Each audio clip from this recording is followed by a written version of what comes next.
আসসালামু আলাইকুম ইব্রান, কি অবস্থা সবার? আশা করি সবাই ভালোই আছেন। তো আমার ফেজের মধ্যে অনেক ভাই ব্রাদার মেসেজ দিতেছেন যে আসলে ইকামার মেয়াদ থাকা অবস্থা কফিল কি হুরুপ মারতে পারে কিনা, কিংবা হুরুপ সিস্টেম আবশ্যক নেই, সরি, ফাইনাল এক্সিট মারতে পারে কিনা। তো আসলে ইকামা থাকা অবস্থায় ফাইনাল এক্সিট মারা যায়, তবে আবার এখানে আপনার কিছু কিছু কারণ আছে যে আপনার ইকামার মেয়াদ থাকা অবস্থাও কফিল চাইলেও আপনাকে ফাইনাল এক্সিট অথবা আপনাকে একবারে দেশে পাঠিয়ে দেওয়ার সিস্টেমগুলো কফিল চাইলেও পারবে না। আর এখানে প্রায় 7-8টা কারণ আছে। তো এই কারণগুলো এখন আমি আপনাদের সাথে শেয়ার করব। তো আমি মনে করি আপনারা সবাই ধৈর্য সহকারে আমার ভিডিওটা দেখবেন, তাহলেই বুঝতে পারবেন যে আসলে যে 7-8টা কারণে কপিল চাইলেও আপনাকে ফাইনাল এক্সিট মারতে পারবে না। তো সঙ্গেই থাকুন, পুরো ভিডিওটা দেখুন। তো যে 8টি কারণ আপনাদের কাছে আমি শেয়ার করতে চাচ্ছি সেটি হচ্ছে আপনার ইকামার উপরে সৌদি আরবে যদি আপনার একটা গাড়ি থাকে, হোক সেটা ছোট হোক সেটা বড়, সেটা কোনো বিষয় না। আপনার একটা গাড়ি থাকলে কখনো আপনার কফিল আপনার ইকামার মেয়াদ থাকা অবস্থা আপনাকে ফাইনাল এক্সিট কখনোই মারতে পারবে না।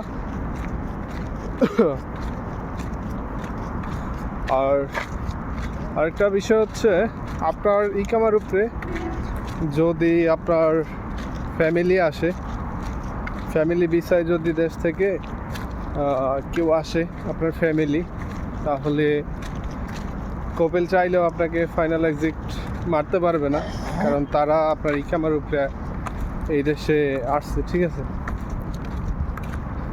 এই হচ্ছে আরেকটা বিষয়। তো আসলে হয়তো সবাই জানে না এই বিষয়গুলা, কখনো জানার চেষ্টাও করে না।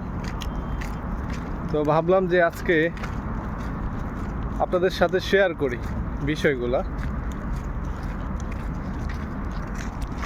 আর আরও এক কারণে আপনার কফিল চাইলেও আপনাকে ফাইনাল এক্সিট মারতে পারবে না, সেটা হচ্ছে এই সৌদি আরবে যদি আপনার নামে কোনো গ্রামা, হয়তো বা আপনার নামে গাড়ি আছে, আপনি একটা ইশারাতে আপনি একটা ক্যামেরা খাইছেন, আপনার নামে জরিমানা আসছে, সেটা 1 টাকা হোক কিংবা 1000 রিয়াল হোক, সেটা কোনো বিষয় না।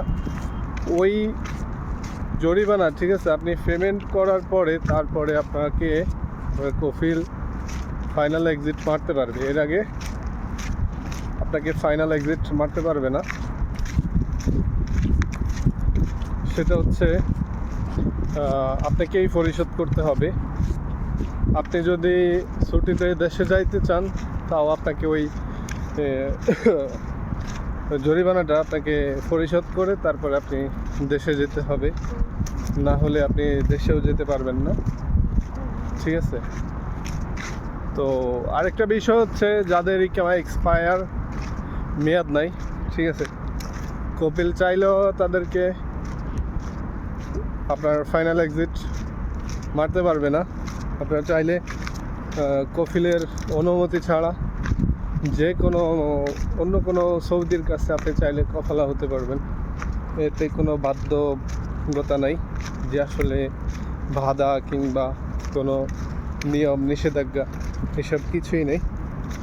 তো এই বিষয়টাও আসলে সবাই জানে না, তাই সবাইকে জানিয়ে দিলাম। যে আরেকটা বিষয় হচ্ছে সরকারে জানুয়ারি ফেব্রুয়ারি এই মাসের মধ্যে যারা হুরুপপ্রাপ্ত তাদেরকে 2 মাসের টাইম দিছে যে কফলা হওয়ার জন্য, সকলের হুরুফ তুলে দিছে। তো আমি আশা করি যারা বর্তমানে অবৈধ আছেন হুরুপপ্রাপ্ত সবাই কফলা হয়ে যাবেন।